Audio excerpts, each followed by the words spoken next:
It's Curry off the screen, fakes, fires, stop it! And that's it. The Golden State Warriors will hold on to the number 7 seed. Steph, that is the sign of a true superstar on a night that's not your night to do what you did down the stretch. That's who you are. It's just incredible. You know, whether it's your night or not, it's just like every night you come through, and it's amazing. It's what we asked for, and we had to go earn it. So it's nice to win a play-in game too. I think any team has a chance when I'm on the team, but I know every team has a chance if Steph's on the team. So I get to play Robin. That's my Batman, and I don't know who else is. We got all the villains over there, Two-Face and Joker and Riddler, everybody else in the Western Conference. But we got a lot of games to win. Maybe. Yes, I mean, statistically they should be, but I'm with Stephen A on this one. I'm a show me guy, and the the Celtics have shown me. They have shown me over and over, time and time again. They have bounced back, and they can continue to play well. So I'm not going to go against the Celtics right now. As long as they're healthy, they're my favorite. I agree with them, but I will say this. The Thunder going to the NBA Finals. You talk about teams wanting all the smoke. They don't need to be running up that chimney. I'm telling you that straight up. They check all boxes. They have every single thing that you need to be a legit title contender. Now, look, although the Celtics are our favorite, I'm not saying it will be an easy series. If they happen to match up in the NBA Finals, I see it going 7 games, right? This team is that dangerous, especially when you look at the depth of the bench. Aaron Wiggins, Isaiah Joe, Alex Caruso. Like, they come in and they bring a different dynamic. You already had a starting 5 in Chet Holmgren and SGA and, you know, Luke Dorsey and Isaiah Hartenstein, but this team is the truth.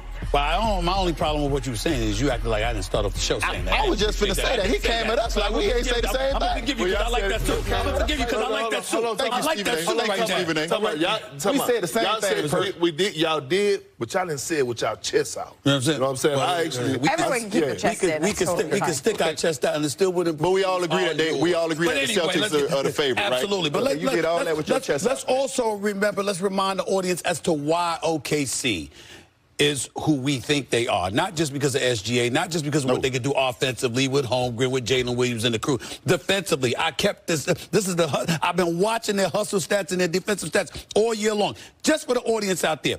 Number 1 in every category: defensive efficiency, field goal percentage defense, 3-point percentage defense, contested 3-point shots, steals per game, turnovers forced per game, points off turnovers per game, deflections per game, loose balls recovered per game, and charges drawn per game.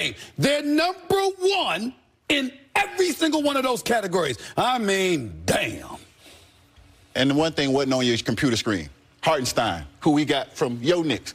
Thank you very much, Oak. Thank you very much, New York Knicks. The most underrated signing, I think, of the You didn't have to do that. Probably the biggest knock on the Oklahoma City Thunder is simply that they haven't been there before. Udonis, you said you need to show me, and the Boston Celtics have shown you that. But SGA, he was asked about that this week, what he thinks of teams saying that, you know what, you don't have experience, so we don't fear you. And he said, if we win games, I don't care how much you fear us. None of that matters to me. Your feelings toward us don't matter to me as long as we win. But if they want to win 16, you have to start with just 1, and their opponent today is the Memphis Grizzlies. SGA's doing commercials for Jurassic World. He's very, very comfortable. Let's get to the Grizzlies side of all this today. One of the most electric players in the NBA is Ja Morant, but he's been battling through an ankle injury. So let's say hello to our Shams Charania here. Shams, what's the latest on Morant's status here for Game 1? Malika, Ja Morant will be a go. He will be available to play today in Oklahoma City for Game 1. But remember, he needed 2 pain-killing injections in a 24-hour span in order to play in Friday's clinching play-in tournament game to get that 8th seed. And so from my understanding is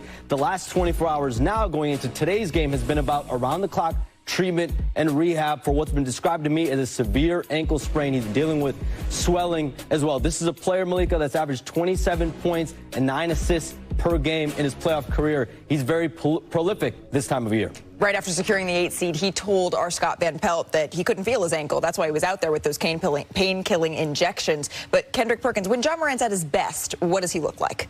I mean, he looked like he's the most explosive player in the NBA. Yeah. I mean, he's ranked 4th for his points off the dribble, And we know he's a downhill type of guy, right? We know he loves to attack the paint. He can't be guarded when he's at his best. But Malika, guess what? He's going to have to find something else to do, UD, against this OKC team, because they love searching out those mismatches. There's not any mismatches when it comes down to OKC. Yeah, the playoffs is all about mismatches, and you look at this team and you talk about Lou Dort, who's a guy who gives up 41.9% on defense against the opponent. You look at Alex Caruso, who could test everything. You look at Casey Wallace, you look at Wiggins. They have length. They have different guys that can pose different threats to Ja Morant. So this is a game where I think Ja Morant's just going to have to figure it out, go with the flow, but also not forget about his others and get other guys involved as the game goes on.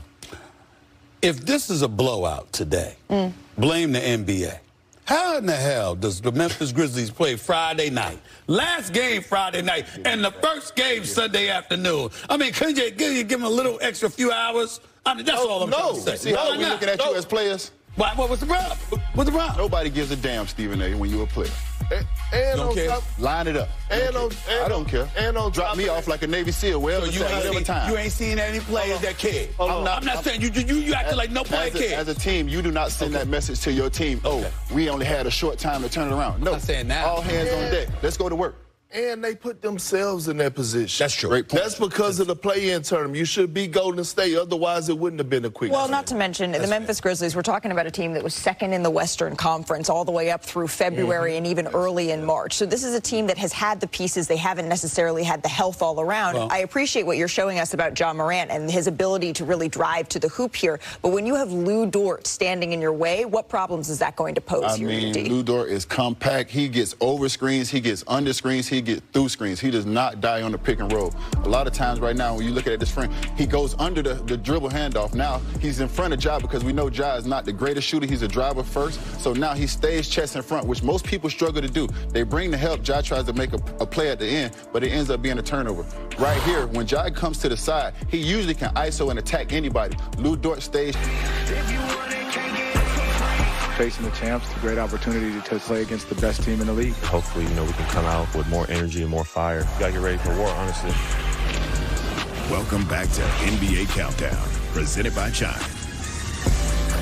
The NBA hasn't had a repeat champion since the Warriors in 2017 and 2018. The Celtics, they are looking to snap that streak as they seek to win the title in consecutive seasons for the first time since the late 1960s for this franchise. Udonis, you won back-to-back titles just over a decade ago. Man, time flies with the Miami Heat here. But you always hear that winning the second one is way more difficult. How challenging is it to repeat? It is the hardest thing in professional sports you will ever do, is to go back to the championship and actually win it.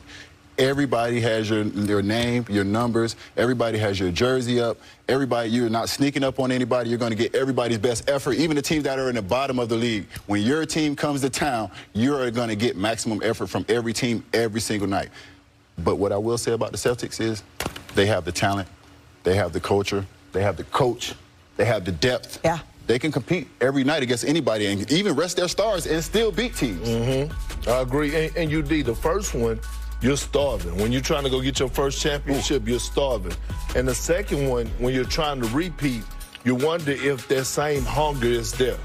It's there with these Boston Celtics because of the disrespect that they went through for as champions. Whether it was people saying they had an easy